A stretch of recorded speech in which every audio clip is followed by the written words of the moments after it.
অথবা আমাদের হস্তে, অথবা অতএব অপেক্ষায় থাকো, আমরাও অপেক্ষায় আছি। আল্লাহ তা নিজ পক্ষ থেকে, অথবা আমাদের হস্তে, অতএব অপেক্ষায় থাকো, আমরাও অপেক্ষায় আছি। বলুন, ইচ্ছায় হোক বা অনিচ্ছায় হোক, তোমাদের অর্থ বিঘ্নিত হবে না। তোমরাই ফাসেক সম্প্রদায়ের লোক। শানে নজুল। হযরত ইবনে আব্বাস রাদিয়াল্লাহু বলেন, নবী করিম সাল্লাল্লাহু আলাইহি সাল্লাম যখন তাবুক অভিযানে বের হওয়ার প্রস্তুতি নিচ্ছিল, তখন জাদ্দ ইবনে কায়েস নামক এক মুনাফিক নবী করিম সাল্লাল্লাহু আলাইহি সাল্লামের খিদমতে উপস্থিত হয়ে উক্ত অভিযান থেকে অব্যাহতি লাভের উদ্দেশ্যে মিথ্যা ওজর পেশ করে বলে, হে আল্লাহর রাসূল, আমি একজন যুবক। রোমান মেয়েদের প্রতি আমার দৃষ্টি পড়লে আমি নিজেকে আর নিয়ন্ত্রণ করতে পারব না, ফিতনার মধ্যে পড়ে যাব। সুতরাং আপনি আমাকে এই অভিযান থেকে বিরত থাকার অনুমতি দান করুন এবং বিপর্যয়ের হাত থেকে রক্ষা করুন। আর আমি যুদ্ধে যাওয়ার পরিবর্তে কিছু অর্থ সাহায্য করছি। তখন আল্লাহ তাআলা উপরোক্ত আয়াত নাযিল করে তার সাহায্যকৃত অর্থ অগ্রহণযোগ্য বলে ঘোষণা করেন। কেননা আমরা বিশ্বাস করি যে আল্লাহ তাআলা সূক্ষ্মদর্শী ও সুবিচারক। তিনি আমাদেরকে কোনো বিপদে ফেললেও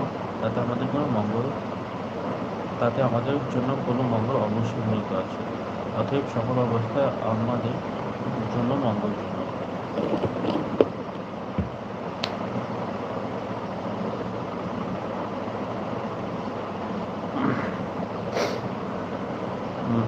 কেননা আমরা বিশ্বাস করি যে আল্লাহ তাআলা সূক্ষ্মদর্শী ও সুবিচারক। তিনি আমাদেরকে কোনো বিপদে ফেললেও তাতে আমাদের জন্য কোনো মঙ্গল অবশ্যই নিহিত আছে। অতএব সকল অবস্থায় আমাদের জন্য মঙ্গলজনক। সুবহানাল্লাহ।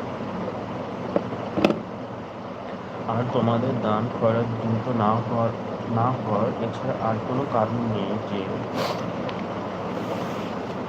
তারা আল্লাহ ও তার রাসূলকে অস্বীকার করে, তারা নামাজে অলসতা করে আর তার সাথে বিরক্তি করে দান করে, আর তাদের ধন সম্পদ এবং তাদের সন্তান সন্ততি আপনাকে জন্য বিমুগ্ধ না করে। তা উল্লিখিত বস্তুসমূহ ধারা যা দিয়ে আল্লাহ তাদেরকে দুনিয়ার শাস্তি দিতে চান, আর কুফরি অবস্থায় যেন তাদের জীবন বের হয়। তারা আল্লাহর নামে শপথ করে বলে যে তারা তোমাদের দলে, মূলত তারা তা নয়, এরা ভীত।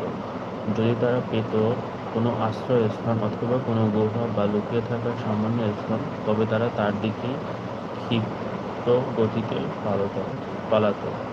আর তাদের মধ্যে কেউ কেউ সদকা বন্টনে আপনাকে দোষারোপ করে থাকে।